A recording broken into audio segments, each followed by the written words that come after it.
마태복음 24장을 쭉 지금 주일마다 전하고 있습니다. 특별히 오늘 42절 성경에 보면은 그러므로 깨어 있으라. 어느 날에 너희 주가 임할런지 너희가 알지 못함이니라. 깨어 있으라. 오늘 그래서 제목도 깨어 준비하라 라고 정한 것입니다. 그레고레이테라고 하는 이 헬란 말인데, 그레고레이테라는 말은 기다리다 혹은 경계하다, 주의하다 이런 뜻을 가지고 있습니다. 원래 파수꾼들이, 파수꾼 아시죠? 경비를 서는 이들이 경계할 때 그레고레이테라는 그런 말을 씁니다. 교황, 천주교의 교황 그레고라는 말이 바로 이 헬라어에서 나온 것입니다. 어쨌든 우리 성도들은 깨어 있어야 합니다. 세상은 우리를 잠들게 하고 그리고 멍하게 만들고, 그렇죠? 흐릿하게 만들고, 때로는 그냥 아무 생각 없이 그냥 살게 만들지라도 여러분 정신 차리고 깨어서 준비하다가 주님 만날 수 있기를 바랍니다. 이라크 파병된 군인들, 또 옛날에 우리나라에 월남전에 파병되었다가 돌아오던 그런 군인들이 있습니다. 이분들이 임기를 마치고 고향에 오는데, 이제 미국 같으면은 미군들이죠. 이분들이 고향에 올 때에는 다 한 가지 생각을 가지고 옵니다. 누구를 만나러 올까요? 물론 이제 미혼인 사람들도 물론 있지만은 기혼인 기혼자들이 있습니다. 이런 기혼자들은 가족이 제일 아마 보고 싶을 것입니다. 그래서 집에 왔는데 부인이 하는 말이요, 아니 왜 벌써 왔어? 이런다면은 얼마나 서운하겠어요. 지금 전쟁터에서 아주 위기 속에, 포탄 속에 겨우 지금 살아서 돌아왔는데, 그렇죠?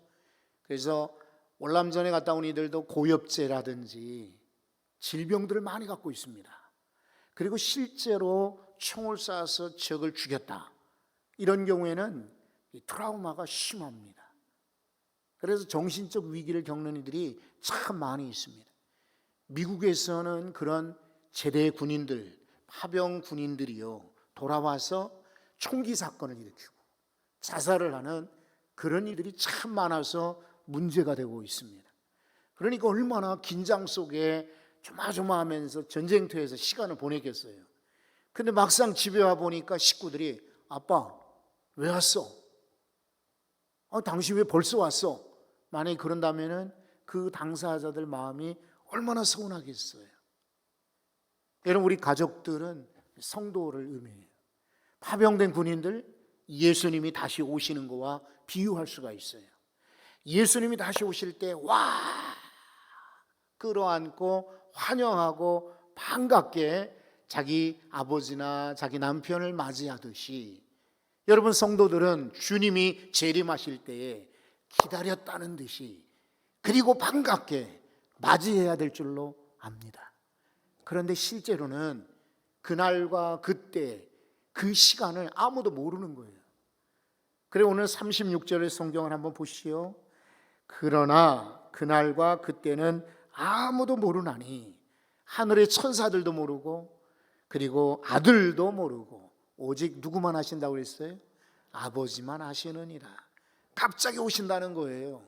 준비하고 있어야 주님을 정상적으로 맞이할 수 있지, 만약에 게으르거나 잠들거나 나태하게 있으면은 도저히 주님 만날 수가 없어요. 그래서 우리는 깨어서 만나야 돼요. 다시 말해 기도하며 준비하는 것을 말합니다. 마가복음 14장에 보면은 예수님께서 제자들 데리고 겟세마네 동산에 가셨습니다. 여러분, 피크닉 가신 것이 아니에요. 기도하러 가시는 거예요. 이제 십자가 지시기 전에 제자들과 함께 우리 같이 기도하자. 제자들 데리고 갔어요. 그래서 성경에 보니까 마가복음 14장 34절에 너희는 여기 머물러 뭐라고 하십니까? 깨어 있으라. 이 말은 잠자지 말고 하루 종일 물론 피곤했겠지만은 깨어서 기도하라, 이런 부탁이에요. 그런데 보니까 다들 자고 있어요. 그래서 예수님께서 다시 오셔가지고 베드로를 깨웁니다. 한번 마가복음 14장 37절도 보십시오. 내가 1시간도 깨어 있을 수 없더냐. 자, 예수님이 여기 돌아와서 보니 제자들이 잠들어 있거든요. 그러니까 이 시몬 베드로에게 말씀하시기를, 시몬아 자느냐. 그 다음 구절 한번 같이 읽어볼까요? 내가 1시간도 깨어 있을 수 없더냐. 여러분, 원래 유대 성경에 나오는 시간은 1시간이 오늘의 시간으로는 2시간입니다. 그렇다고 해서 60분, 60분, 120분이라는 말이 아니라 짧은 시간을 말해요. 기도에 무슨 시간이 얼마나 중요하겠느냐 이렇게 생각하실지 모르지만은 정말 기도하는 분들은 120분, 2시간, 1시간 금방 지나갑니다. 여러분 한번 고백을 해보십시오. 정말 연속곡이 재밌어요. 그러면 시간이 금방 지나가지 않을까요? 언제 시작했는지 모르는데 벌써 끝나는 겁니다. 다음 편 예고가 나와요. 영화도 한번 생각해 보십시오. 영화를 볼 때도 진짜 재미있는 영화를 보게 되면은 순식간에 시작되는 줄 알았는데 그 다음에 이제 엔딩 크레딧이 올라갑니다. 영화 끝. 그렇죠? 그리고 사랑하는 사람과 교제하고 대화할 때는 언제 우리가 만났느냐 싶을 정도로 시간이 금방 갑니다. 그래서 그 사람과 헤어지기가 가까워서 다시 또 바래다주고 또 다시 오고 또 바래다주는 그런 경험들이 아마 연애 시절에 있었던 분들 계실 줄 압니다. 주님과 함께 교제하는 기도 시간이요. 이 기도 시간은 순식간에 지나가게 되어 있습니다. 그런 거로 기도로 깨어 있고 주님과 함께 기도할 때 재림의 주님 깨어서 만날 줄로 믿습니다. 또 하나는요, 이 노아 이야기를 예수님께서 하시고 있습니다. 노아를 한번 보십시오. 자, 37절에 보면 노아의 때와 같이 무엇이 있다고 했습니까? 인자의 임함도 있으리라. 노아의 때라 그랬어요. 여러분, 노아의 때를 왜 예수님 말씀하실까요? 그때 백성들, 사람들이요 다 타락했습니다. 음란했거든요. 죄를 지었어요. 하나님을 섬기지 않았습니다. 그런데 유독 노아는 하나님과 함께 그렇게 교제하며 동행하며 살았습니다. 성경은 말하기를, 자, 창세기 6장입니다. 9절 말씀 보시면 같이 한번 읽어볼까요? 이것이 노아의 족본이라. 노아는 의인이요 당대의 완전한 자라. 그는 하나님과 동행하였으며. 하나님과 뭐라고 하십니까? 동행하였으며. 하나님과 교제했기 때문에 정보를 들을 수가 있고 알 수가 있었던 겁니다. 그래서 심판이 있다는 것을 알고 너 방주를 예배해라. 그래서 이 노아는 방주를 짓기 시작한 거예요. 그리고 그와 함께 7 식구들을 다 방주 안에 들여서 구원을 받게 했던 겁니다. 여러분, 마지막 때 언제 주님이 이 땅에 오실지 우리는 알 수 없어요. 그러나 주님과 교제하고 주님께로부터 정보를 듣는 성도들, 지금은 정보 참 중요한 시대죠. 애들 학교 보내려면은 학교 정보를 알아야 돼요. 집을 살려거든 그 지역의 정보를 알아야 돼요. 출세하려거든 출세 정보도 알아야 돼요. 돈을 많이 벌려거든 돈 버는 정보를 얻어야 돼요. 보통 사람들은 다 뒤에 갑니다. 그러나 몇몇 사람들은 벌써 앞에 갑니다. 무슨 차이인 줄 아세요? 정보를 아느냐 모르느냐의 차이예요. 노아는 주님과 하나님과 동행했기 때문에 의인이요 완전한 자요, 그 말도 좋겠지만 여기에 답이 있습니다. 그가 하나님과 동행하였다. 동행했다는 말은 그냥 나란히 어깨를 같이 한다 이 말인데, 함께 간다고 동행이 아닙니다. 여러분, 저는 예전에 부산에서 전도사 사역을 했는데 서울까지 대학원을 다녔습니다. 고속버스를 한참을 타고 오거나 아니면 기차를 타고 와야 됩니다. 그래서 주일날 예배 끝나고 월요일쯤이면 서울에 왔다가 금요일쯤에서는 다시 부산으로 내려가는 거예요. 그럼 고속버스나 기차에 나 혼자 앉는 법이 거의 없습니다. 누군가가 옆에 동석하게 됩니다. 그런데 어떤 목사님이 이렇게 간증을 합니다. 고속버스를 타거나 기차에 타면은 옆자리에 앉은 분에게 말을 거십시오. 그리고 전도하십시오. 그리고 천국을 소개하십시오. 이런 도전을 주었기 때문에 저도 옆에 누가 앉으면은 전도하려고 무진 애를 씁니다. 하지만 사람 따라 다르지요. 그리고 어떤 이들은 쉽게 말을 걸지만 저 같은 사람은 쉽게 이렇게 친해지기도 어렵고 말 걸기도 어렵습니다. 그러니까 의자에 같이 앉아서 부산까지 가고 서울까지 올지라도 말 한마디 안 하는데도 그런 적도 있습니다. 그냥 인사는 하지요. 자리에 앉을 때 안녕하십니까? 그리고 누가 오면은 옆자리에 오면은 얼른 안녕하세요. 짐을 올려준다든지 친절을 베풀긴 하지만 앉은 사람이요. 옆에 창가를 돌아본다든지 아니면 침을 들여다보거나 아예 그냥 잠든 사람도 있더라고요. 그때의 경험으로 볼 때는 동행이라고 하지만 그건 동행이 아닙니다. 여러분, 우리가 주님과 동행도 마찬가지예요. 신용은 할 수 있겠죠. 예배도 드리고 그리고 기도 신용도 하고 찬양 신용도 하고 또 이렇게 저렇게 교제한다고 신용은 낼 수 있을지 모르지만은 동행이라는 건 그런 거 아닙니다. 친절하게 주님, 요즘 관심사가 무엇입니까? 우리나라 앞으로 어떻게 될까요? 저 어떻게 살면 좋겠습니까? 그리고 주님이 우리에게 말씀하시는 거예요. 좀 더 겸손하면 좋겠다. 더 충성하면 좋겠다. 앞으로 이런 일을 준비하며 살면 좋겠다. 나는 주님에게 물어보고 주님은 내게 말씀하시고 그게 진짜 동행인 것입니다. 여러분, 그래서 동행할 때에 정보를 얻는데 언제 주님이 오실지 아무도 모르지만은 주님과 교제하고 동행할 때에 깨어서 준비하게 될 줄로 믿습니다. 또 하나 보십시오. 자, 이 노아의 때에 홍수가 났는데 이제 심판이 있단 말이죠. 그리고 38절과 39절을 보시면 홍수 전에 노아가 방주에 들어가던 날까지 사람들이 뭐라고 했습니까? 먹고 마시고 장가 들고 시집가고 있으면서 라고 말합니다. 심판이 왔는데도 여전히 먹고 마시는 데만 관심이 있습니다. 여러분, 지금도 그렇잖아요. 텔레비전 프로 보면은 왼통 채널만 보면은 전부 먹는 것입니다. 전부 마시는 겁니다. 드라마를 봐도 아이들도 보는데 이렇게 나이는 15세 이하는 관리, 부모의 보호가 필요합니다. 하지만은 요즘 아이들이 얼마나 영악해요. 조그만 아이들도 드라마 다 보잖아요. 그런데 그 아이들이 보는 데서 술을 홀짝홀짝하고 다들 보는 데서 어쨌든 막 욕을 하고 때리기도 하고, 이런 것을 가족들끼리 저녁 드라마로 봐도 괜찮을까 걱정이 들 정도지요. 그리고 지금은 아무 생각이 없어요. 복잡하거든.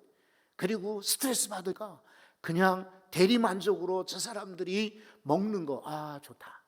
어디 그냥 여행 가면은 우리 여행은 못 가는데 저 사람들이 대신 가니까 경치 좋다. 그래서 사실은 먹고 마시는 거, 그리고 장가 가는 거, 시집 가는 게 뭡니까? 연애하는 것이죠. 이런 거에만 사람들이 그냥 대리만족으로, 이 방송국 사람들이요, 사람들이 심리를 기가 막히게 알잖아요.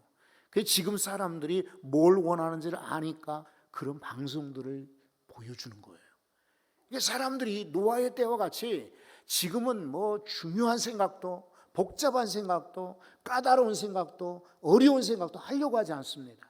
그냥 잊어버리고 그냥 가만히 멍하니 그런 프로그램만 보는 거예요. 그러다가 주님이 갑자기 오시면 어떡하려고요?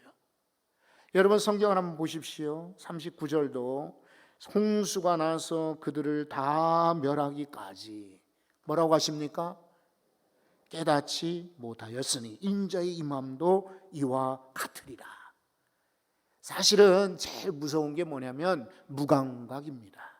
알면은 대비할 수 있고 알면은 조심할 수 있는데 감각이 사라지는 거예요. 얼마 전에 이사예배를 갔거든요. 이사예배를 드리고 축복해서 기도해야 되겠다 무릎을 꿇고 기도했는데 저 깜짝 놀랐어요. 왜냐하면 요즘에는 무릎 꿇고 기도하는 법이 많지 않잖아요. 의자에 대부분 앉아 기도하니까 저도 의자 생활에 익숙해서 그런지 옛날 같으면 무릎 꿇고 뭐 30분, 40분, 50분 기도해도 전혀 그런 법이 없었는데 무릎 꿇고 기도하는 그 순간부터 지금 기도보다는 무릎이 마비되는 것 같은데 이런 생각이 드는 거예요. 아니나 다를까 일어나려는데 어때요? 일어나기가 쉽지 않아. 그래서 보지 않는 살짝 안 보이는 이 예배상 밑에서 막 이렇게 꼬집었어. 꼬집었는데 아무리 꼬집어도 아플까요? 안 아플까요? 예? 그건 뭐 목사님이 알지 왜 우리한테 물어봐. 이러지 말고 이게 피가 안 통하니까 꼬집어도 아플까요? 안 아플까요? 안 아픈 거예요. 한참 만에 돌아오더라고요. 이 무릎이야 금방 돌아오지만 영적인 무감각은 어떻게 할까요? 꼬집어도 아프지가 않아. 아무리 강단에서 외치고 안 됩니다 해도 깨닫지 못한다면 이거 큰 문제 아닐까요? 영적 무감각에 빠지는 거예요. 깨닫지 못하더니. 사랑하는 성도 여러분, 심판날이 가까워요. 기도로 깨어있고 말씀으로 깨어있어. 주님과 교제함으로 깨어있어. 깨닫는 성도 되시기 바랍니다. 마지막 때는 그거예요. 깨달아야 돼. 이제 마지막 주님 오실 때가 가까웠나 보다. 내가 정신 차려야지. 지금은 자다가 깰 때다. 정신 차려야지. 한번 성경을 보실래요? 데살로니가전서 5장 6절입니다. 데살로니가전서 5장 6절 같이 읽습니다. 그러므로 우리는 다른 이들과 같이 자지 말고 오직 깨어 정신을 차릴지라. 깨어 있으라고 주님이 바울 사도를 통해서 우리에게 말씀하여 주십니다. 여러분, 이제 주님이 참 이야기꾼이세요. 스토리텔러. 아주 재미나게 예를 들고 있습니다. 두 남자 얘기, 두 여자 이야기예요. 먼저 두 남자를 보십시오. 이 두 남자는 뭘 하고 있느냐면 40절입니다. 그때에 두 사람이 어디에 있습니까? 밭에 있음에 한 사람은 데려가고 한 사람은 버려둠을 당할 것이요. 두 사람이 밭에서 일을 해요. 아마 이건 유대인 배경에서 예수님 말씀하니 그때 듣는 이들에게 말씀하시니까 밭에 있었다 그러지, 아마 주님이 21세기에 오늘 이 자리에 계셨더라면 두 사람이 증권회사에 앉아 있어. 아마 두 사람이 저 현대조선소에서 일하고 있어. 두 사람이 지금 열차 운행을 하고 있다가 아마 이렇게 표현했을지도 모르죠. 그 중에 나란히 둘이 밭에 있는데 한 사람은 데려가고 한 사람은 버려두더라. 두 여자 이야기도 동일합니다. 41절 한번 보십시오. 두 여자가 뭘 하고 있습니까? 맷돌질을 하고 있음에 한 사람은 데려가고 한 사람은 버려둠을 당할 것이라. 지금은 방앗간에서 다 이렇게 쌀을 빻아주잖아요. 그렇죠? 빵을 만들어야 되는데 옛날 유대인들은 보리빵을 만들어 먹든지 아니면 밀가루로 빵을 만들어 먹었어요. 그런데 방앗간이 없어요. 그리고 여인들이 주로 하는 게 이 맷돌질이에요. 맷돌질. 이 맷돌이 예전에 돌려보신 분들은 알지만은 이게 무겁습니다. 그리고 어쩌다가 콩 몇 개 넣어서 갈아서 그냥 뭐 죽 끓여 먹는다면은 그냥 몇 분만 해도 할 수 있겠지만은 한 식구들이, 유대인들은 주식이 빵이잖아요. 성경이 떡이라고 표현된 게 다 빵이거든요. 요만한 동그란 빵. 이 빵을 보통 만드는데 1시간에 맷돌질 기껏 해봐야 800g을 간다고 합니다. 800g. 근데 옛날 가족들이 5에서 6, 7 이렇게 대가족이었습니다. 그러다 보니까 이 사람들이 하루에 먹는, 한 사람이 하루에 먹는 양이 약 500g이 됩니다. 그러면 6, 7 식구들이 하루에 먹는 가루가 얼른 생각해도 몇 g이나 되겠습니까? 2,000, 3,000g 됩니다. 그러면 1시간 내내 돌려야 800g이니 보통 3시간, 4시간은 맷돌질을 해야만 이제 빵을 만들어 먹는 거예요, 그날. 그러니까 여인들이 보통 일이 아니죠. 자, 그러면 이 맷돌질이 어려우니까 혼자서도 물론 가능이 있지만은 함께 갑니다. 그래서 이웃 여인이 우리 집에 와가지고 누구는 맷돌을 돌리고 누구는 거기다가 곡식을 넣고 또 교대로 누가 맷돌 돌리면 누구는 거기다가 곡식 알갱이를 넣어서 갈아가지고 가루를 만들어 먹는단 말이에요. 근데 두 여인이 맷돌을 갈고 있었는데 한 사람은 데려가고 한 사람은 버려두더라 그랬어요. 재림의 때가 그렇다는 거예요. 우리가 이 자리에 이렇게 나란히 앉아있지만은 누구는 올라가고 누구는 땅에 남을지 몰라요. 누구는 영생으로 누구는 영벌에 빠질지 모른다는 말이에요. 그러니 깨어있으라는 겁니다. 또 하나는요, 우리 직분자들에게 아마 이 말씀이 주어진 줄 압니다. 성경 한번 보시면은, 자, 43절을 보십시오. 너희도 아는 바니 만일 집 주인이 도둑이 어느 시각에 올 줄을 알았더라면 깨어 있어 그 집을 뚫지 못하게 하였으리라. 여러분, 여기 집 주인이라는 것은 집을 맡은 자이거든요. 직분자들을 의미해요. 사랑하는 성도들 가운데 직분자들은 깨어 있으셔야 합니다.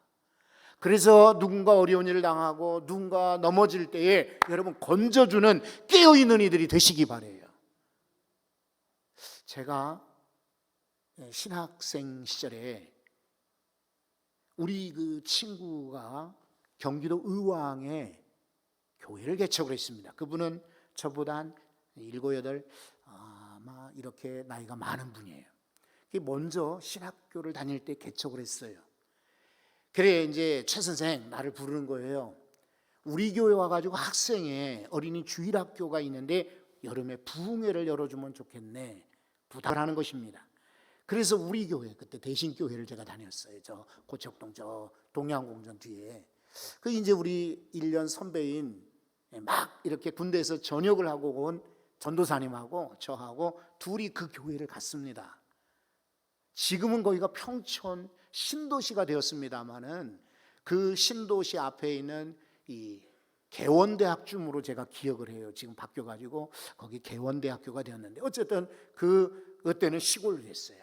시골에 이제 상가를 개조해서 예배당으로 삼고 그리고 이 전도사님이 신혼이셨어요. 다른 집에 사는데 우리들은 어디에다가 재우냐면은 그 마을에 빈집에다가 빈집을 빌려가지고 우리를 재운 거예요.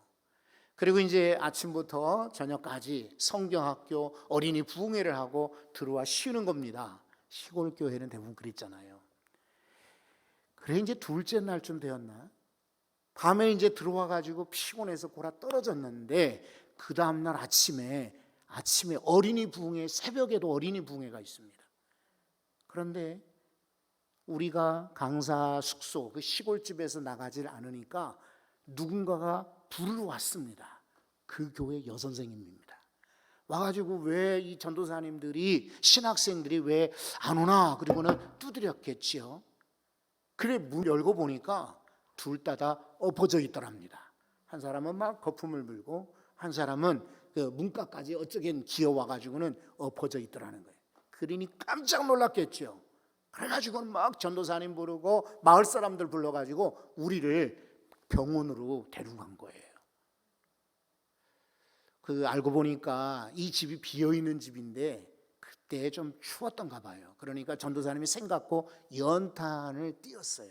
연탄을 불을 펴가지고 방을 좀 따뜻하게 한다고 하고 우리는 피곤하니까 냄새도 못 맡고 그냥 잠들었던 건데 새벽에 이 연탄 가스를 맞고 기절을 한 거예요, 둘이.